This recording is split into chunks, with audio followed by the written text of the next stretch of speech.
Hello everyone, welcome to HKM tech world.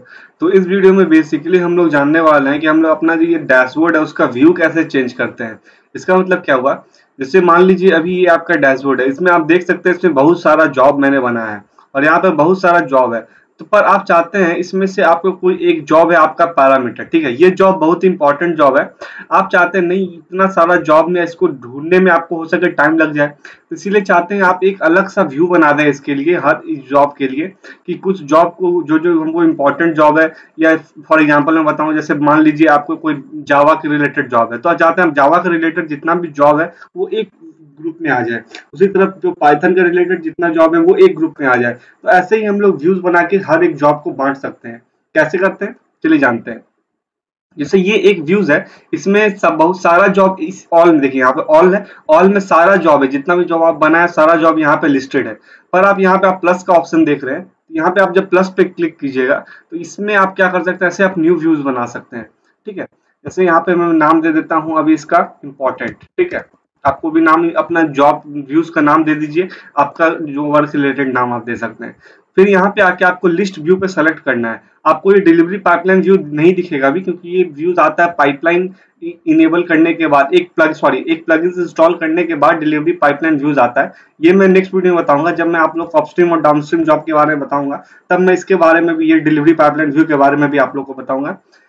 अभी फिलहाल अभी आप लिस्ट व्यू पे क्लिक कीजिए। लिस्ट व्यू का जनरल सा मतलब क्या हुआ कि जैसे मैं डैशबोर्ड को ओपन करूं, डैशबोर्ड में देखिएगा ये सारा जॉब लिस्ट के फॉर्म में है, मतलब ये पहला चाइल्ड पहला जॉब हो गया, ये दूसरा कस्टम वर्कस्पेस, तो इस लिस्ट के फॉर्म में। दूसरी तरह हम लिस्ट व्यू का मतलब यही हुआ कि आप लिस्ट के फॉर्म में सारा जॉब को लिस्ट कीजिएगा। यहाँ पे क्रिएट कीजिए।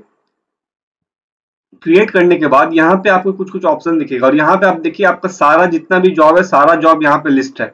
आप इसमें से जो जॉब इस व्यू में रखना चाहते हैं वो आप जॉब को टिक कीजिए। जैसे मैं पैरामीटर, पेरेंट, क्विट या फिक्स्ड, ये कुछ जॉब को अपने में रखना चाहता हूँ अपने इस व्यूज में। हम चाहते हैं ये जॉब मेरा एक काम के रिलेटेड जॉब, इसलिए हम इसको इस जॉब में रखना चाहते हैं। ठीक है, तो आप इस सब जॉब को सिलेक्ट कीजिए और सेलेक्ट करने के बाद यहाँ पे आप कॉलम्स देखिएगा।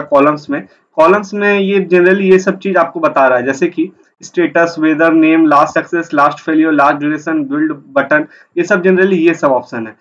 ये सब देखिए, जैसे स्टेटस, यहाँ पे वेदर, नेम, लास्ट सक्सेस, ये बता रहा है कि आप व्यूज में कौन कौन सा कॉलम रखना चाहते हैं। यहाँ पे आप यहाँ पर से इसको ऊपर नीचे भी कर सकते हैं, या यहाँ से इसको हटा के आप नया कॉलम ऐड कर सकते हैं। यहाँ पे जैसे मैं यहाँ पे कॉलम ऐड करता हूँ लास्ट फेल, यहाँ पे जो जो चीज अभी है वो तो ऐड नहीं कर सकते हैं आप लोग, तो मैं यहाँ पे लास्ट स्टेबल ऐड कर देता हूँ। ठीक, अब बिल्ड बटन यहाँ से मैं हटा देता हूँ और इसको मैं ओके करता हूँ। तो आप देखिएगा ये इंपॉर्टेंट व्यू में यहाँ पे बिल्ड बटन नहीं है, ठीक है, पर यहाँ पे मैंने लास्ट फेलियर जो किया था वो यहाँ पे आ रहा है। तो बिल्ड करने के लिए आपको इस जॉब के अंदर जाना पड़ेगा। तो ऐसे ही आप लोग व्यूज बनाते हैं। उसी तरह आपको यहाँ पे अगर इस व्यू को एडिट करना है तो आप यहाँ पे एडिट पे क्लिक कर सकते हैं इस व्यू को, और एडिट पे क्लिक करने के बाद आप फिर अपने अनुसार चेंज कर सकते हैं। एक यहाँ पे रिकर्स इन सब फोल्डर है। ठीक है, इसका मतलब जनरली क्या होता है, जैसे मैं डैशबोर्ड पे आऊँ, यहाँ पे अभी आप देखिएगा सारा जॉब हमारा सेपरेट है। हम लोग यहाँ पे जेनकिस में क्या करते हैं, एक फोल्डर भी बनाते हैं, फोल्डर के अंदर हम लोग कुछ जॉब को रखते हैं। ठीक है, फोल्डर के अंदर कुछ जॉब को रखते हैं, जैसे कि यहाँ पे मैं अगर न्यू आइटम में आऊं, तो न्यू आइटम में आप एक ऑप्शन आप यहाँ देखते हैं फोल्डर का। ठीक है, ये फोल्डर, यहाँ पे फोल्डर के बाद यहाँ पे आप कुछ नाम दे दीजिए। जैसे मैं नाम यहाँ पे दे देता हूँ टेम्प करके, मैं यहाँ पे ओके कर देता हूँ। तो यहाँ पे आप देखिएगा ये क्रिएट हो रहा है फोल्डर मेरा। यहाँ पे आप देखिएगा, यहाँ पे कुछ कुछ आप ये फोल्डर क्रिएट होने के बाद, जैसे मैं एक बार डैशबोर्ड ओपन करूँ, पहले आप लोगों को दिखा देता हूँ एक चीज। यहाँ पे डैशबोर्ड आप ओपन कीजिएगा तो यहाँ पे आप जब इसको स्क्रॉल डाउन कीजिएगा तो एक देखिए यहाँ पे फोल्डर क्रिएट हो चुका है हमारा। ठीक है, अब इस फोल्डर में जो जो जॉब रहेगा वो यहाँ पे रिकर्स इन सब फोल्डर में आएगा। ठीक है, अगर आप इसको टिक कीजिएगा, यहाँ पे मेरा कोई फोल्डर अभी है नहीं, जैसे कि यहाँ पे इसको मैं पहले रिफ्रेश करता हूँ, इस पेज को लीव कर देता हूँ। रिफ्रेश करेंगे तो यहाँ पे हम लोग का फोल्डर का भी ऑप्शन आ जाएगा जो उस समय था यहाँ पे। तो तो यहाँ पे जैसे कि मेरा टेम्प नाम का जो फोल्डर है, अगर आप रिकर्स इन सब फोल्डर पे क्लिक कीजिएगा तो यहाँ पे टेम्प के अंदर जितना भी जॉब होगा आप उसको एक एक करके चुन सकते हैं। अगर आप रिकर्स इन सब फोल्डर नहीं कीजिएगा, इसका मतलब पूरा टेम्प के अंदर जितना भी जॉब होगा, जो जितना भी जॉब इस फोल्डर के अंदर होगा, सारा जॉब आ जाएगा इस व्यू में। और रिकर्स इन सब फोल्डर कीजिएगा तो आप इस फोल्डर के अंदर से भी कोई जॉब को, पार्टिकुलरली जॉब को चुन सकते हैं। ठीक है, जैसे कि मैं अगर आप लोग को करके दिखाता हूँ एक, तो आप लोग को और क्लियर आइडिया होगा। ठीक है, जैसे कि मैं टेम्प फोल्डर का कॉन्फ़िगरेशन करता हूँ यहाँ पे, तो यहाँ पे अभी मैं इसको सेव करता हूँ, इसको मैं सेव करता हूँ और यहाँ पे मैं एक जॉब क्रिएट कर लेता हूँ इस फोल्डर के अंदर, अभी सिंपल सा। ठीक है, अभी मैं ज्यादा कुछ नहीं करूंगा, सिंपल सा एक जॉब एक क्रिएट कर लेता हूँ और डायरेक्ट मैं इसे सेव कर देता हूँ। अभी मैं कोई कॉन्फ़िगरेशन नहीं करूंगा, बस मैं आपको समझाने के पर्पज से इसमें बता रहा हूँ कि आप लोग कैसे रिकर्स इन सब फोल्डर का मतलब क्या होता है। ठीक है, मैं सीधा इसको सेव कर देता हूँ, अभी मैं कुछ चेंज नहीं करूंगा इस जॉब में।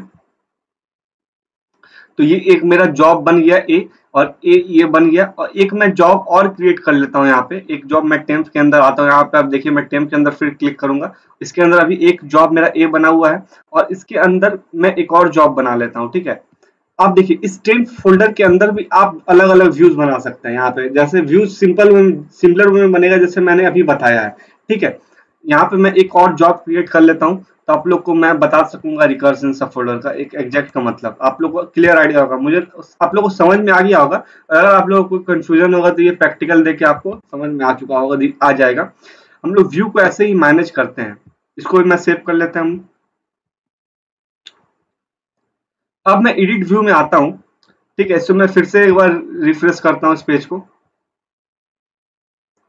ये पेज फिर से रिफ्रेश हो रहा है। अब यहाँ पे देखिए, अभी यहाँ पे आप रिकर्सिव सब फोल्डर नहीं किए हैं तो यहाँ पे पूरा टेम्प का टेम्प फोल्डर आ जाएगा, पर आप जैसे ही रिकर्सिव सब फोल्डर पर टिक कीजिएगा तो यहाँ पे आप देखिए टेम्प के अंदर जो अलग अलग जॉब था वो आ गया। तो आप यहाँ पे क्या कर सकते हैं, अलग अलग, जैसे मान लीजिए सिर्फ आपको ए जॉब को इस व्यू के अंदर लाना है तो आप सिर्फ ए को क्लिक कीजिए। अगर आप रिकर्सिव सब फोल्डर नहीं कीजिएगा तो आपको पूरा का पूरा फोल्डर को सिलेक्ट करना पड़ेगा और इस फोल्डर के अंदर जितना भी जॉब होगा सारा इस व्यू में आ जाएगा। तो यही है मेनली रिकर्सिव सब फोल्डर का मतलब। इसमें सिर्फ मैं टेम्प ए को करता हूँ और ओके करता हूँ। ठीक है, तो यहाँ पे आप देखिएगा टेम्प ए के अंदर जो टेम्प के अंदर जो ए नाम का जॉब है वो अब सिर्फ इस व्यू में आ रहा है, मेरा इंपॉर्टेंट नाम का व्यू में।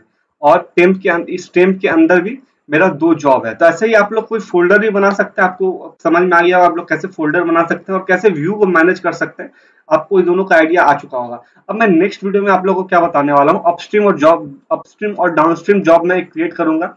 ठीक है, और उस जॉब में ही मैं डिलीवरी पाइपलाइन के बारे में बताऊंगा। डिलीवरी पाइपलाइन व्यू मैंने अभी आप लोग को एक दिखाया, तो वो व्यू भी कैसे यूज करते हैं मैं नेक्स्ट वीडियो में बताऊंगा अपस्ट्रीम और डाउनस्ट्रीम प्रोजेक्ट के साथ। ठीक है, तो उम्मीद करता हूँ आपको व्यूज का समझ में आ गया, लिस्ट व्यू कैसे हम लोग जनरली हम लोग करते हैं, कैसे हम लोग व्यू को मैनेज करते हैं अपने जेएनटीएस डैशबोर्ड में। तो फिलहाल वीडियो को इतना ही, थैंक यू।